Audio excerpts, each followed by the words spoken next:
За, сайн байна уу, Ариунбэлэг? Сайн уу?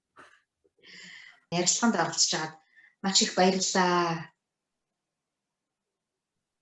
Намайг өрсөнд гисэн бас баярлалаа. Энэ жил нэлээд их юм бас онлайн олон бас энэ нөгөө хүүхдийн өчтөрхөн болсон нөгөө нэг энэ хүүхдийн юунд TEDx оролцож бас олон хүнд өөрийнхөө үзэл бодол бас хуваалцж оролцох шиг боллоо тий. Манай бас зөвлөлт төсөлд бас оролцож одоо нөгөө сургуулийнхаа нойлын налуу шат энтрийн талаар ярилцж оролцсон байгаа тийм ээ.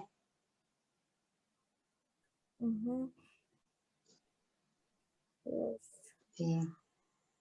За тэгэхээр ингээд ийм эртний юм танил хүмүүс байна. За тэгээд өөрийгөө ингээд танилцуулаач эхлээд. Намайг Ариунбэлэг гэдэг. 17 настай. Энэ жил 11-р ангид орох хүүхэд байна. 92 дахь сургуулийн 11-р ангид орох хүүхэд байна. Аха. За. Аха. За. Түрүү нөгөө нэг зөвлөг төсөлгээд явсан тий. Зөвлөг төсөлтөөр оролцож ирсэн шүү дээ. Зөвлөг төсөл болохоор нөгөө охид эмэгтэйчүүдийн эрхийг одоо бодит түүхээс хуваалцаж бусад хүмүүст одоо мэдүүлэх одоо их зөрчигдсөн байдал одоо ялгарлан гадуурхагдсан байдал ч юм уу тий. Хууль одоо зөрчигдсөн байдал ч гэдэг юм уу ийм талаас нь одоо яг бодит одоо түүхүүдээр ингэж ярилцаж одоо олон нийтэд хуваалцах. Тэгээд тэр түүхүүд дээрээ бид нөгөө хуульч одоо хүний эрхийн хуульчид одоо дүгнэлт хийгээд зөвлөмж болгоод одоо нөгөө тэр зөвлөг гэдэг сайтн дээр оруулж байгаа тий. Тэгэхээр энэ зөвлөг гэдэг одоо төсөлд оролцож исэн одоо нөгөө нойлынхон сургуулийнхаа нойл бас нөгөө дэд бүтцийн хүртээмж налуу өнтрийг одоо нөгөө өөрчилж исэн тий. Энэ нөгөө нэг юмудаа бид нар хуваалцж яриач. Тэгээд нөгөө яваад тэгээд иргэн сургуультаа ороод нэлээ удаа сургуульд явахгүй жагаад багш нар маань цэцэг шүд маань бас зөргижүүлээд би иргэн сургуульд орохдоо заавал би бичиж унших тэр нь олон биш. Би бусдтай суралцаж тэгээд бусдын дэмжлэгтэйгээр суралцаж олон найз нөхдөдтэй болж тэгжих хугацаанд бас ганц үе асуудлууд гарч ирсэн. Тэгээд шатны асуудлууд бас гарч ирж байсан. Тэгээд тэрийг суурьчилсан. Тэгээд бас ингээд нойлын асуудал бас тийм ч гой нойлтой бол байгаагүй. Тэгээд жижигхэн нойлтой тэгээд жижигхэн нойлоо жаахан өргөн болгоод жаахан тэгээд янзлуус хагцны маань янзлж гисэн байгаа. Ер нь өмнө нөгөө нэг сургуулиасаа бас төс завсарласан юм байж тээ тий. Ямар шалтгаанаар тэр завсарлага авч ирсэн бэ?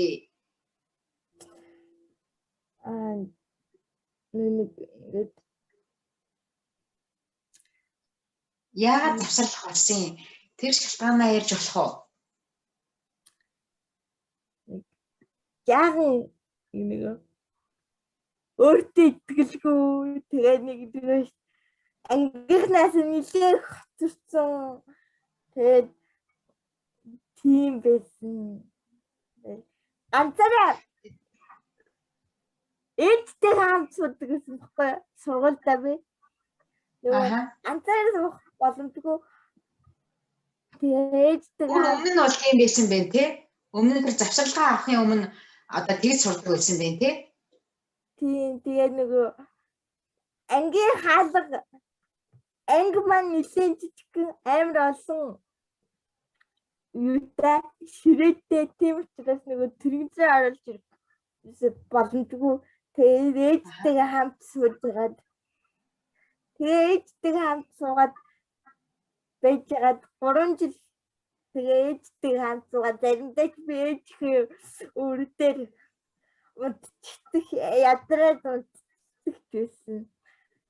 Тэгээд нэг өдөр тэгэж явсаар 3 жил өнгөрөөд тэгэл тэгэж явж байгаа 3 жил өнгөрөөд тэгээ нэг өдөр ганцаараа сумаас нэгдэл тэгэл ягаад ч юм нэг том сурагчтай ангийн нэг амар том сурагчтай болгосон байс. Тэгээд гинт ягаад ч юм найдтайгаа гинт ганцаараа ээжгүйгээр сууж үзмээр санагдал. Тэгэл явж исэн чинь нэг өдөр коридорны хүүхэд намайг нэг явж исэн чинь тэгээд 2 хүүхэд явж исэн чинь намайг юу явж исэн чинь тэгэл яасан бэхгүй нэг наадхны юу чи халдчих юм аа би тоглоо гэж мэгэл хүүхдүүд тэгж мэгэл ах сургуульд ороход багш маань хүүхдээ гар хөлдөрчтэй тэрнээ ингээ бити оруулж ирмээр гэж. Тэгэл тэр бүхнээс ингээл бодож байгаа л гинт сургуулиасаа гармаар санагдал. Тэгвэл тэр шалтгааныг бол одоо нөгөө сургуулийн хүртээмжгүй байдал тий. Тэгээд одоо юу гэдгийг хөгжлийн бэрхшээлтэй хүүхдийн хандлага ойлголт энэ төр бас нөлөөсөн байна гэж ойлгож болох нь тий. Тийм тухайн үед бол тийм байсан байх тий. Дараа нь тэгвэл завсарлага авчаад дахиад эргээд сургуульд орсон байж тээ тий.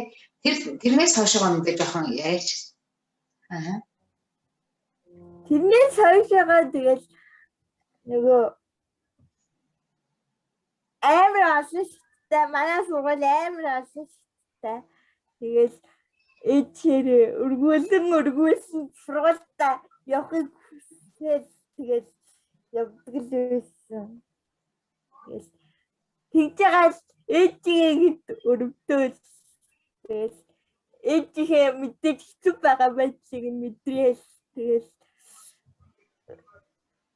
би чи ер нь сургуультай налуу шат хийж өгөхтэй юм байна гэж бодоод налуу шат хийж өгсөн. Тэгсэн чинь надад нөлийн асуудал бас жоохон хүндэлтэй болж ирсэн. Тэгээд нойлоос өөрчлөх хэрэгтэй юм гээд нойлоо ч өөрчилсөн.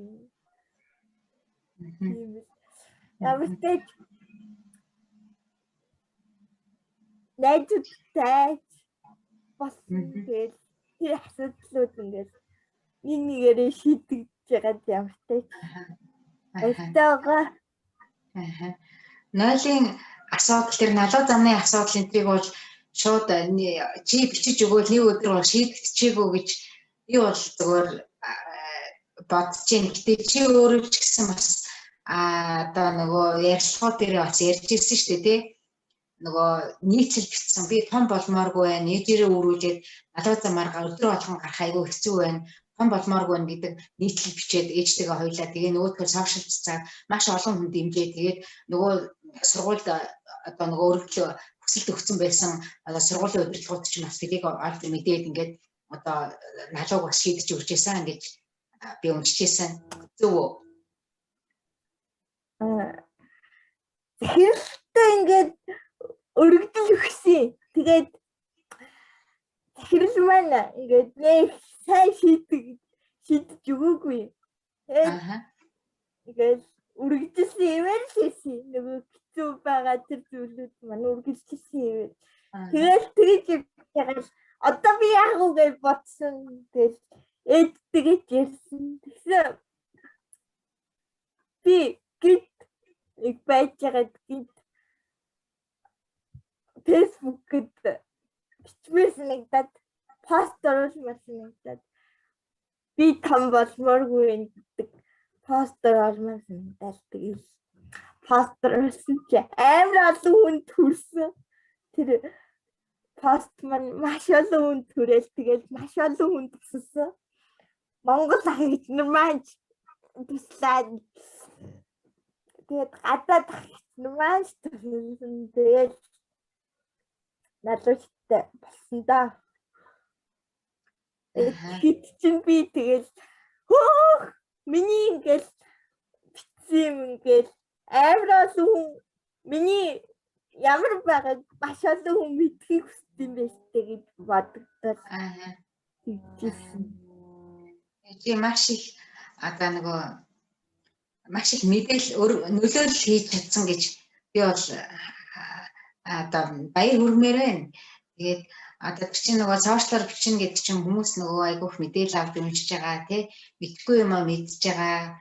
Эсвэл одоо тийм сургуулийн бас удирдлагууд ч юм уу бас хийж өгч байгаагүй бол бас алдаагаа ухаарч ойлгох ч гэдэг юм уу тий. Тэгээ нөгөө бас хамгийн гол нь нөгөө сургууль өөрсдөө бас ойлгоод энэ одоо яваа зассан байж тээ тий шатаа зассан байна. Тэгээд эцэг эхчүүд ч гэсэн бас айгүй хүүхд эцэг эхчүүд ч гэсэн бас айгүй өдөр дөрөөл болсон байх гэж би бодож байна. За тэгээд нойлын асуудал бас байгаа шүү дээ тий. Нойлтой болох. Тэгэхээр энэ дээр одоо бас яасан би яг одоо энэ өөрийнхөө түүхээсээс хуваалцаач. Тэгээд левэн юу яагаад тэгээд тэр би том болбор гэдгийг хичээл тэгсэн чинь хүрээл бас нээлийн асуудал гарч ирсэн. Тэгээ нээлийн асуудлаа бас яаж шийдвэрлэх үү гэж бодоод байсан чинь манай нөгөө эдийн хэмнэл төгсгсөн хэмнэл хийж өгөө гэж хэлсэн. Тэрнээс ч өмнө нойлоо ингээд том өргөн болохоос өмнө өргөнтэй хаалгын яхан ингээд ороход тэгээд бариултай болгосон. Тэгсэн чинь тэгэл тэрнээс ч өмнө тэгэл одоо тэгэл шээхингүүд баахан хүүхдүүд дааж явдаг. Дааж явал тэгэнгүүт одоо сар нэг удаа ирдэг нэг найз байдаг шүү дээ. Тэр өмөр ирсэн үед хэцүү тэгэл байсан. Нойлын асуудлаа шийдвэрснээр тэр асуудал маань шийдэгдсэн. Ялангуяа эмэгтэй хүүхдийн үед бол уусаа бүр тэнд тухтай байхын тулд бүр хэцүү шүү дээ тий. За тэгвэл ингээд бүр ийм хоёр асуудлаа ингээд өөрөө ингээд ямар ч хэлсэн пост бичиж байгаад ингээд бас олон түмний одоо дэмжлэг авч байгаад энэ одоо сургуулийнхаа юг бол ингээд одоо зохицуулж чадчихээ. За ер нь тэгээ сургуулийнхаа орчны талаар бас нөгөө бас хүүхдүүдэд надад ч гэсэн ингээд бас гоё мэдээлэл олгож өгөөч. Ер нь бол одоо хөгжлийн бэрхшээлтэй хүүхдүүд суралцахад одоо юу гэх юм багш нарын хандлага ойлголт одоо ямар хөө байна тий. Тэгээ багш нартайгаа хэр найз олж чадчихээн. Тэгээ үе тэнгийн хүүхдүүдтэйгээ бас хэрхэн найзалж гин. Найз болохын тулд чи бас өөрөө юм алхам энэ төр хийж исэн үү? Эсвэл өөртөө ингээл гүйдэж ирээл одоо найзлын гээл ингээл найзууд болцгоос нь үү? Ямар хөө одоо байдал өрнсөн бэ? Энэ талаар ингээд яриач юм дөө. Тэгэл багшны асуудлын бас нэг тийм сайн бол байгаагүй. Чи ингээд юу ч хийхгүй суух юм бол чи миний хичээл дээр битээ суу. Тэ зүгээр ингээд баймаа тэгээд байгаад би нэг өдөр нойлын асуудал маань ингээд надад асуудал маань шийдсэн. Тэгээ нэг өдөр сонирхол төлөөд дэшээ гарч ирсэн юм. Тэгээ манай анги чинь нөгөө нэг давхарт байдаг болохоор хоёр давхарт одоо давхартад ордог хичээлдээ нэх их сууд ерөөсөө өгдөг байсан. Элгинт хүүхдүүд хоёр давхаргаал тахлын гарч үзмэрсэн даа. Тэгээд ламын саард үзмэрсэн. Найзууд маань оруулж өгөөл өргөлдөж байгаа л оруулж өгөөл. Тэгэл Тэгээд би явжсэн чинь нэг багтайгаа тааралдал. Хийжсэн чинь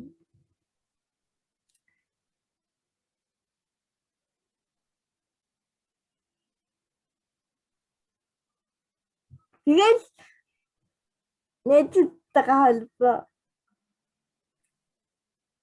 таны газар мадраар чинь тэгэл даад нь найзтайгаа холбоодох яхын тулд таны газар хичээлийн дараа хичээл тавны дараа чүлгэний үеэр идэр амар их ингэж цаг өнгөрөөж эхлэв.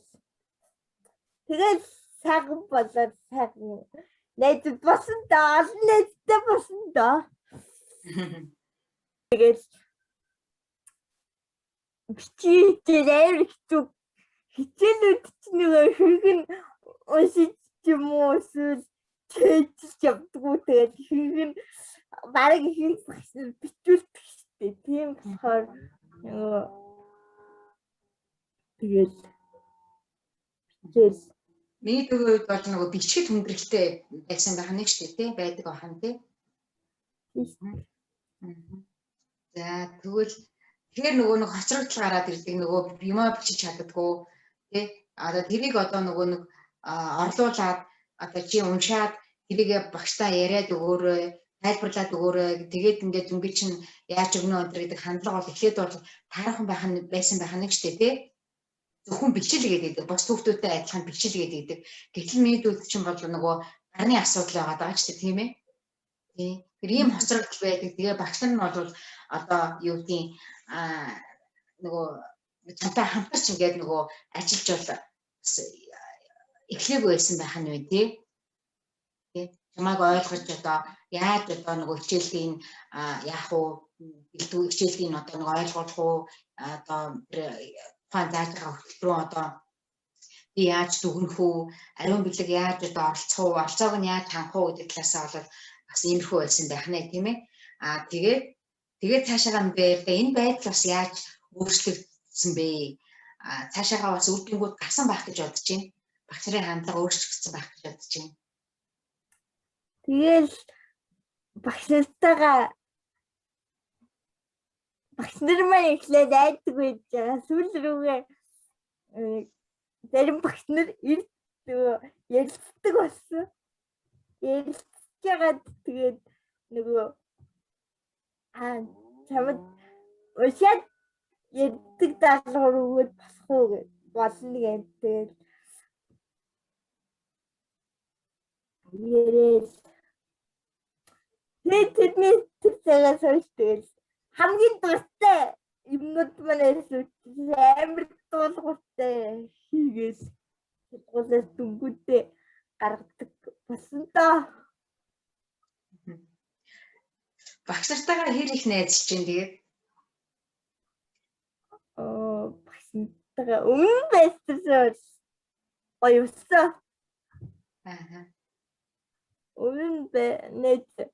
Өмнө байдаг байсан багш нартайгаа багш нарын харилцдаг байсан зүйлүүдээс бол одоо л хэл өөр болж эрэг болж хийж байгаа. Тэгвэл гоё. Тий. Надад гэсэн сонсоход бол их гоё сонсогдож байна. Тэгээд зөндөө олон гоё дэвшил зүйлүүд гарч ирсэн байна. Найзуудтай болсон байна. Багш нартайгаа харилцаж найзалж ирсэн байна. Их гоё сонсогдож байна. Тэгээ ийм гоё нөгөө сайн туршлагаасаа одоо бусад одоо хүүхдүүдтэйгээ одоо хуваалцаж зөвлөгөө өгөөрэй гэдэг жоохон ингээд бяцхан гоё өөрийнхөө зүгээс юм зөвлөгөө өгье одоо юу хэлэх вэ? Дөрөвтэй тэгээ өөртөө итгэлтэй байгаарай.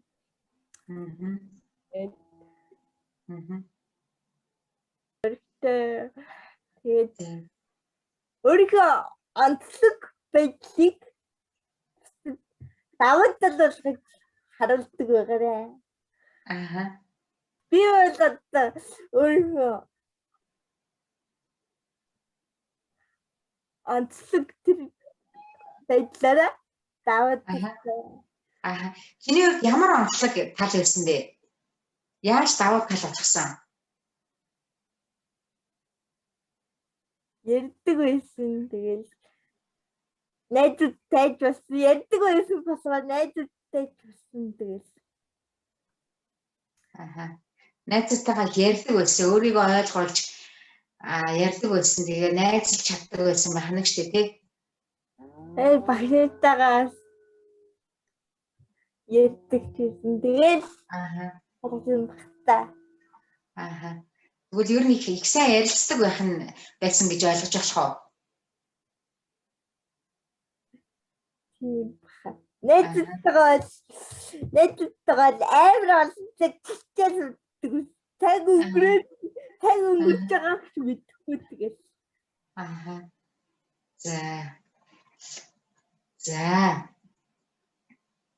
За тэгвэл одоо чи ингээд одоо ахлахангийн сурагч болсон байна. Тэгээ чи чамд бас мөрөөдөл байгаа бах. Мөрөөдлөөс хуваалцаач.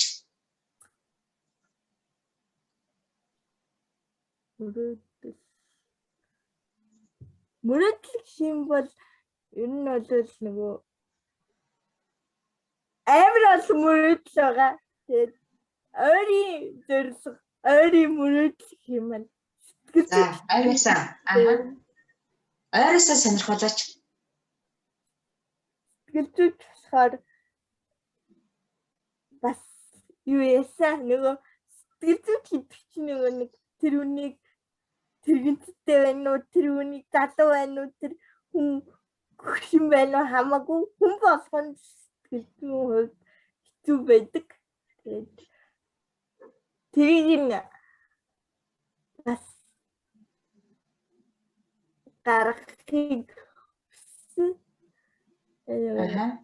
нуугдсан зүйлүүдийг нас гаргадаг хүн болохыг хүссэн. Тэгээд бас сэтгэлзүйч болох гол мөрөөдөд явж ин да. Япон явах мөрөөдөл байна. Японд бэмэр дуртай. Монголоор ч сайдд тусчаад Япон явж үзээд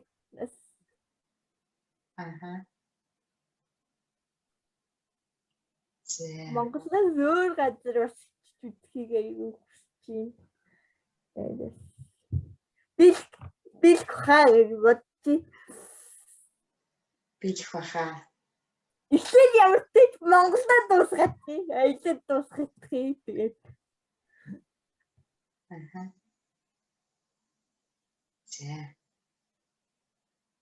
Тэгчээ нэг сайхан гоё өдөр явгаа. Сэтгэлзүйч болохын тулд бас их сургуульд одоо цаашаа суралцах байх тийм ээ. Тэр мөрөдлөөч бас бэлэх хаал гэдэг. За. Чамд өөр одоо нэг үеийнгээ хүүхдүүдэд бас хандаад хэлэх өөр үг байвал хэлээрэй.